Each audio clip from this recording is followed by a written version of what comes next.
Coming back a little bit sooner because the game is underway, and apparently it was not game 1 that they were in, but rather game 2. So this is already game 3. My cats are currently going crazy. You hear that? In the bottom left, as the purple Protoss, he is Roots Raze.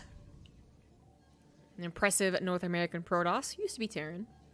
In the top right, as the blue Zerg, he is Infinity Gaming's Denver. Who might still need an introduction for some of you out there, but basically he's been one of the cooler kind of up-and-coming Zergs, since there are so many Zergs in Europe that he can sometimes be overshadowed, but he is good. So if you watch a decent number of online tournaments, you should know his name. If you purely watch, you know, the last couple of days of a tournament, then maybe you don't know him. But that doesn't mean that he's not getting good results. It just means that there are a hell of a lot of good people, especially on Europe, that are playing this game.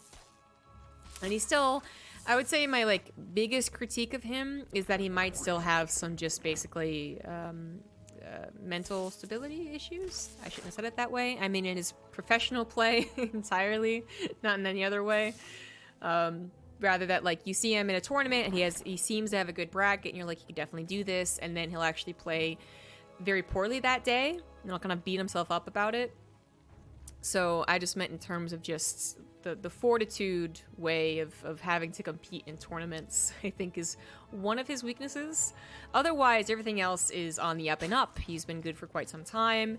He kind of made a splash with a couple of burrowed baneling plays, which is always fun.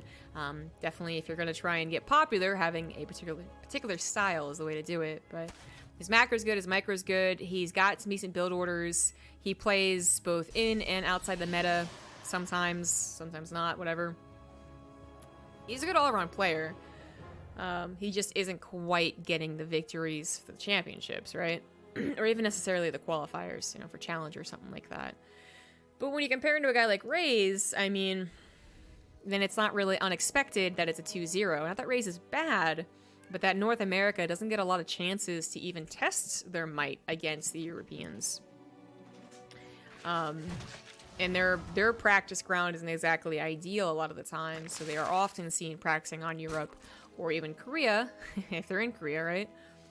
But it's also not ideal because of the ping issue. So Raze is, he's done better than he was Terran. Like, Protoss really does fit him. But he's been playing for quite some time as well, despite being still very young. A lot of the North American players basically started playing StarCraft when they were like 11 or 12. And they're all pretty good, but the NA region, I mean, we've talked about it on podcasts and shows and casts and everything. Like, it just has a bit of a problem even being supported. So Cheesadelphia was one of those great tournaments that did a very good job of supporting 90% the North American scene, and I'm talking very specifically America most of the time. But unfortunately, with it being online, you know, they don't have to be flown over to Philadelphia or Denver or whatever. There's going to be a lot more appearances for the Europeans. So, yeah, Denver just up 2-0. Makes sense. But Raze has got something tricky in store for him for game number 3. Don't know if they did this prior to this. Couldn't tell you, but this should be tricky. It's the build I said was a little less popular than anything else, right? The follow-up to a Stargate, generally a faster Nexus or going to be an Archon drop. The double Stargate option is the build of the week option. It's the one that's a little bit weirder. It comes and goes, and it usually also isn't Oracle based. So this is going to be a real big surprise for Denver, sorry. For Raze, he's going to have to deal with a lot of lings here, and that's going to be a problem because I do believe there could be some Overlord drops as well. In fact, here it comes. It's a lot more than just a couple of lings, and oh no. The double Oracle production will help a little bit against this, but letting those lings into the main base, that would have been an absolute disaster. Luckily for him, he does barely hold, but Denver is chugging along here. He's got 4 queens, and Denver is totally all in with this. Raze realizes this and starts adding on a lot of shield batteries, but is it too late? He's got to warp in a sentry, but he doesn't have the supply. He's actually supply blocks right now. A sentry would be so helpful. More oracles would be so helpful. He's forced to just wall completely with a secondary wall that's going to be full of shield batteries. He could maybe defend, though. The queens actually won't be enough if more oracles... Actually, I think it's not enough already. The Phoenix can lift one queen up, and the rest of the oracles can target down the queens. The queens also won't be that devastating in terms of DPS for the shield batteries or up against the probes. Good focus fire here from Denver, who barely doesn't grab that one oracle, but the lings are dropped via the overlords as well, and that's where things get really tricky. The oracles will eventually run out of energy if they're not being constantly produced, and there's nothing that can really help the main base besides those oracles. Denver does get dragged back into the natural. Raze warping in as many adepts as he can alongside all of the oracles that he can, but now he's down to assimilators, so he's not really mining a lot of gas to do both of those things. But it looks like this might be running out of steam. The oracles, like, if it's just one oracle at a time from one Stargate, and they're trying to go to their third Nexus, or they're building off a Robo, you know, building Immortals, like, that's not so helpful. But the double Stargate here, especially because it was our oracles, not Phoenix, like, is actually ended up being a great counter to this. I don't think either one of them are doing builds that are necessarily meant to counter something from a previous game, but maybe that's exactly what Denver's doing. Maybe Denver was like, you know what, he goes for Stargate all the time, let me just counter it.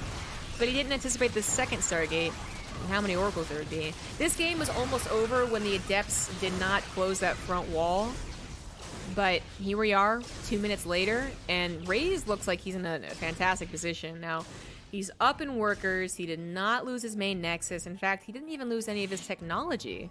His production is up. His Twilight Council is up.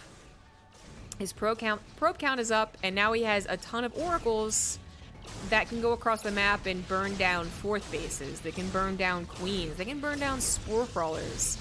Denver's going to have to commit to a decent amount of anti-air. He already has.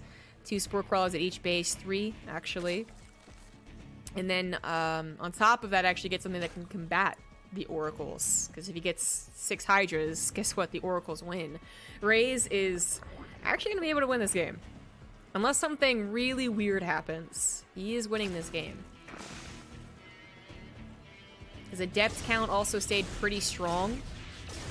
They're protecting themselves around the shield battery and waiting until they are at a higher number to help each other out.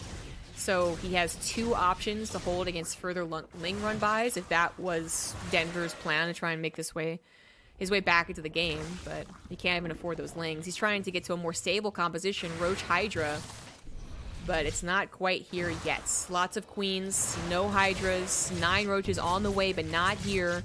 And the adepts are getting into the main, natural, and third. Oracles aren't going to try their luck against the amount of spore crawlers that are available, but the adepts are finding the damage done. So, and equalize the workers lost, but this has all been while Raze is up in workers. His third nexus is on the way, and he's also keeping all of the army of Denver back home. Still getting even more drones. Ugh. This is a very tough game for Denver. He was hoping for the quick, swift 3-0.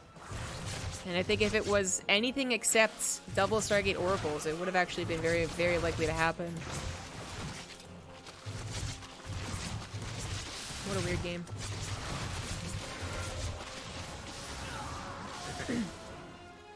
So, amused me that an EU player picked the name of an American city. But isn't it from the Denver the dinosaur? Something I personally never watched, but apparently Denver did.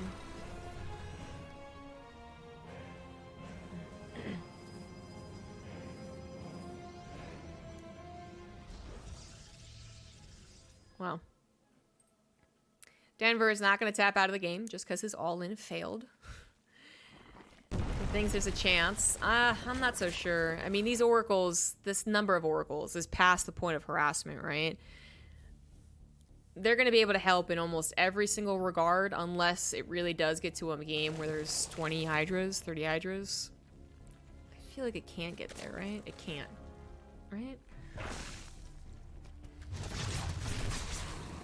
You don't really want to try and invest into, like, fast fungals either, because it's not going to help you too much against the other parts of the Protoss army, especially with disruptors on the way.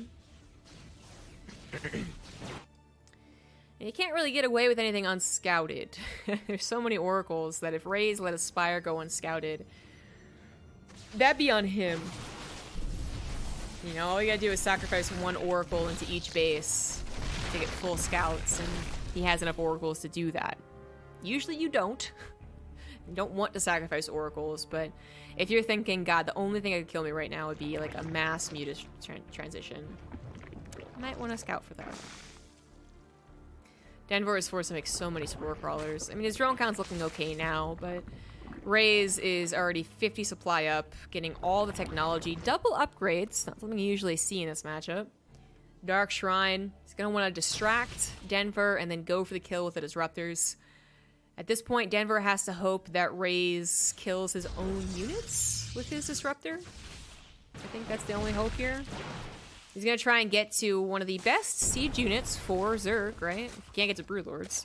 Then Lurkers can try and hold, but they really need the Lurker burrow speed to dodge out those disruptors. They can do it without it, but they have to be very on top of it, though. Very on top of it. Queens aren't enough here. They gotta go back to the spore crawlers, of which there are plenty. Fourth base is now running for Raze, and he just needs to max out. Just max out and go for it.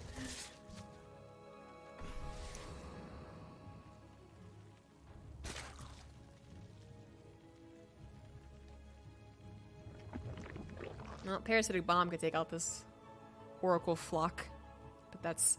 The Oracles are the least of your concern, actually, right now. Like, the fact that they're going to be able to bop Queens like they just did is always a little bit scary, but you also got to realize there's a Protoss army building. Raze is, I guess, doing that whole when you're ahead, get more ahead thing by expanding yet again, but I actually really wish that he would just max out and go for the kill. Like, if he gives Denver the opportunity to also max out, that's when things return to a lot of what-ifs. Like, there's a ton of options for Denver if he's also maxed out.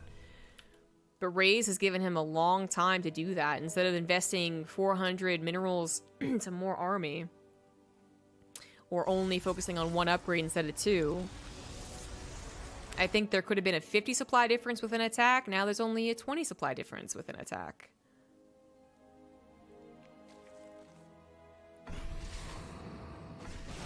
See if Denver can do it.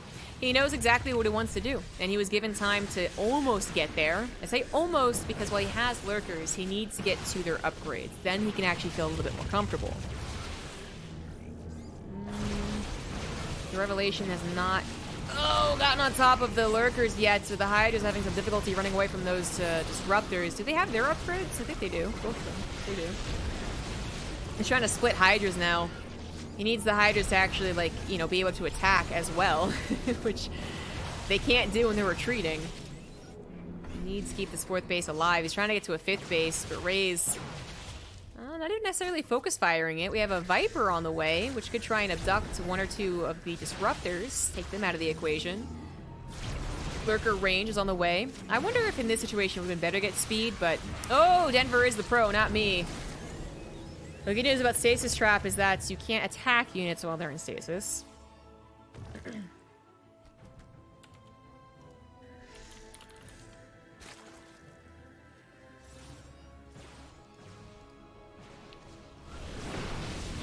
And now just repositioning. Denver's absolutely gonna have to give up this fifth base, but I think that's actually okay. If he was able to keep his army alive, losing 300 minerals, 350, like, it's not the end of the world if his army is still alive, if he's also still maxed out, and we're actually at that point.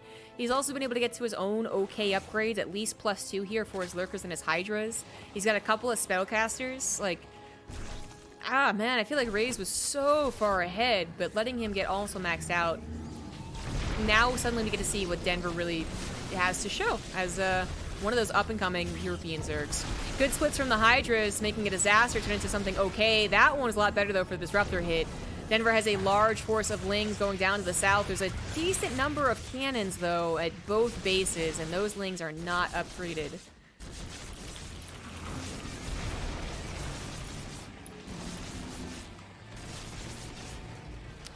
Well, this base is a little unprotected, actually. The Lings just skirt on past the fourth and the fifth, or into the third base, even contaminating another Disruptor about to come out here. This base is still holding, although it is still very scary. More lurkers have not been built either, and we're down to 3 lurkers. I actually think that Denver, focusing on so many things right now, is not thinking about his lurker count. Okay, as I say, it's 6 more lurkers. Okay, I'm glad. He also needs to invest in the 2nd lurker upgrade when he can afford it, but it's quite difficult to do when he just spent minerals and gas on 6 lurkers. His Viper count also, I mean, it's been cut down by 1 or 2, but he's trying to keep it high. He wants to get the disruptors. They go on maybe the left side and try and get them. More stasis traps are here. I love the Squircles on the front lines. I mean, the Oracles aren't adding a ton in terms of direct damage, and there's still so many of them that you're not really getting rid of the option of Revelations, but they're not doing much else, are they? Just being all back here. So I like that idea. They're also going to stop any observers that accidentally come forward. Like, there's a chance he does that thing where there just is no detection for his lurkers. But here comes some of the abducts. Raze is not going to be able to bust Denver, I feel, here. He's taken some good trades. He stopped a 5th base from coming up. But, you know, Denver still is holding. And he's holding while also getting extra things behind this. This isn't just him, you know, focusing in and barely surviving. No, he's actually got upgrades. He's got lurker upgrades. He's got energy on his Vipers. Oh my god, though! How? That, I thought that was actually going to be GG right there. I thought 10 Hydras were about to die. Not actually GG, but I thought that was going to be a disaster. And that split was basically perfect. Really nicely done. 5th base once again going to go down here. Looks like we had some harassment in the main base as well. But, whew. Raze. So this is what happens when you let the other person get maxed out, right? Ideally, what happens if you really are truly an elite, which Raze was, you have better upgrades, you have more expansions, probably similar amount of workers, but you have more expansions, and you also have a bigger bank.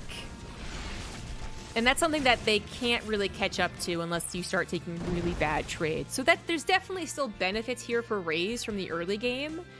But a bank doesn't help you kill your opponent right then and there, right? Like, it helps you remax in case you almost kill your opponent, but it doesn't actually help you kill your opponent. You can't throw money at your opponent, although that'd be great if you could. Imagine if you had, like, Gil Toss in StarCraft, so you threw 10,000 minerals at your opponent. That would hurt. So this is how Denver is able to come back. If he starts taking okay trades, especially, oh my god, the amount of lurkers, but they're actually just running into it. The Disruptors can get some amazing hits. They're all types of clumped up, but they're actually not going to be close enough to do so. The rest of the army comes forward, providing a concave opportunity for Denver, which Raze has taken very, very seriously. All those lurkers clumped up, man. If there was spam disruptor shots right there, that could have been a loss of at least 6 lurkers, I want to say. But there are so many lurkers that even 6 lurkers lost would not have been enough. There sort of been 11 lurkers. 17 lurkers with +3 attack. Both their upgrades as well. Yikes. That's scary.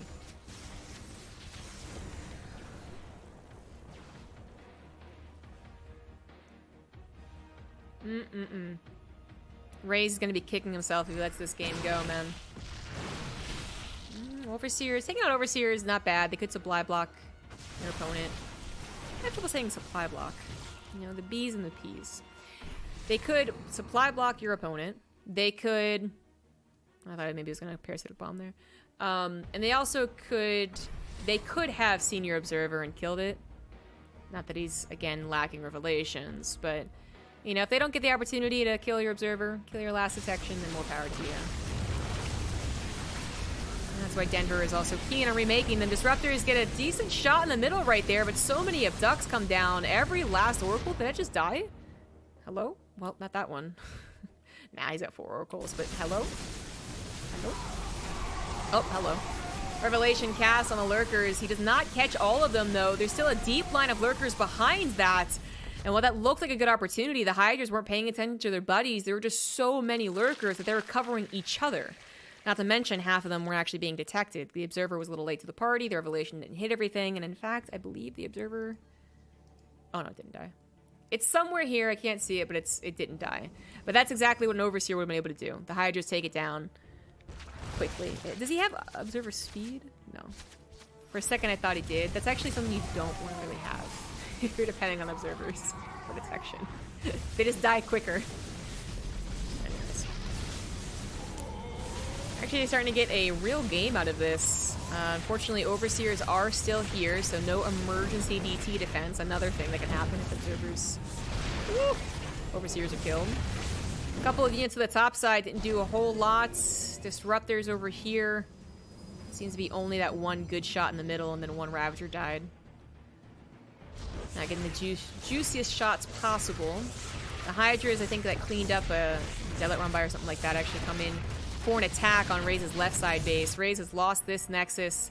He's now going to lose this Nexus. He's going to try and apply some pressure to his opponent, but he's forced to recall, actually, to handle this. I mean, that recall was very, very awkward. Wait, what did he actually recall? Where is Disruptors? What? Oh, whoa. He only recalled his Stalkers? The Disruptors maybe on a different hotkey were off somewhere else, and then his Colossus Sentry army also just died, trying to run up the ramp. Raze is... Oh, he's starting to be out multitasked. Like, that's painful. He's lost a lot of unnecessary units in the last 2 or 3 minutes. And while he's on 83 workers and still 5 bases, he has depleted what was a significant bank.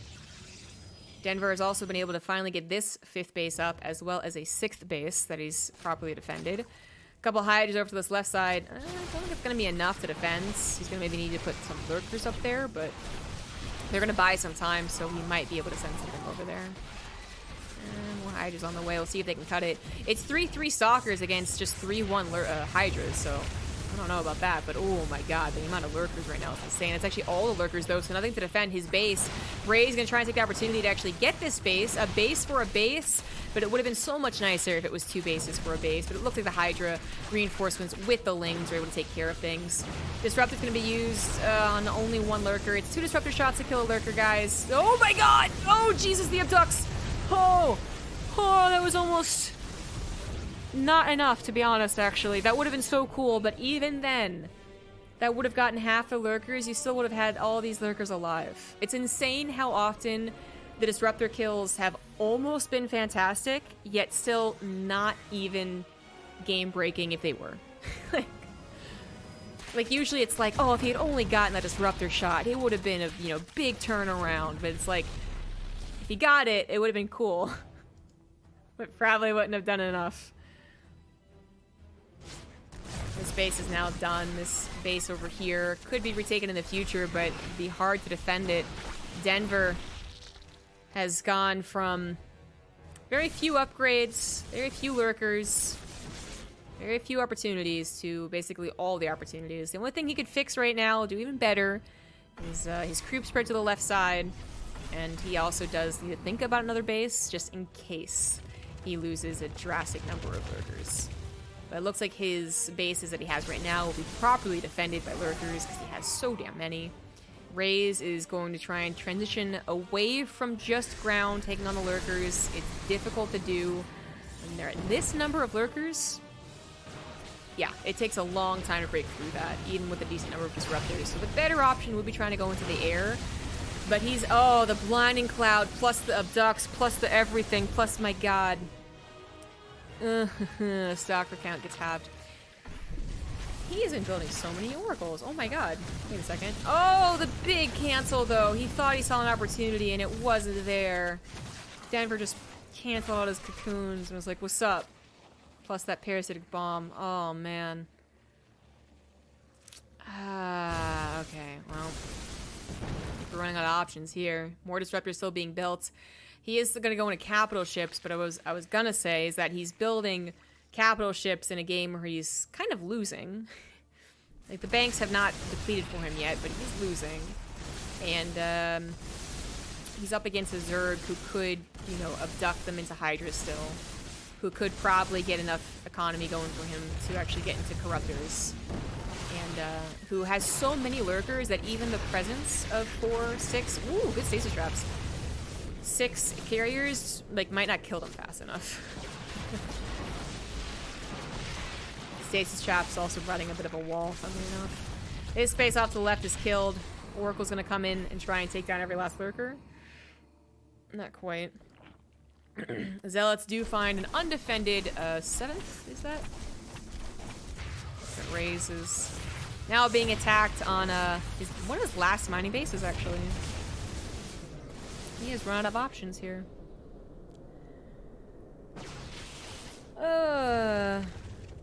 That's too bad. The early game lead was really... It was there. There's just no question, but... kind of a lack of killer instinct that... you know, one of those just X factors that you only talk about when people start trying to be pro, right? You know, micro, macro, build orders, how many build orders they have, decision making. Those are all like kind of the basics. Then you have so many other things, right? Like how they play a best of series. We just watched the entire army get depleted. How they play a best of series, what's their mentality like when they're in a game, how they are under pressure. Like, there's so many extra things here, and I think one of the things missing from a lot of building Protoss who haven't reached their final form yet, is that lack of killer instinct.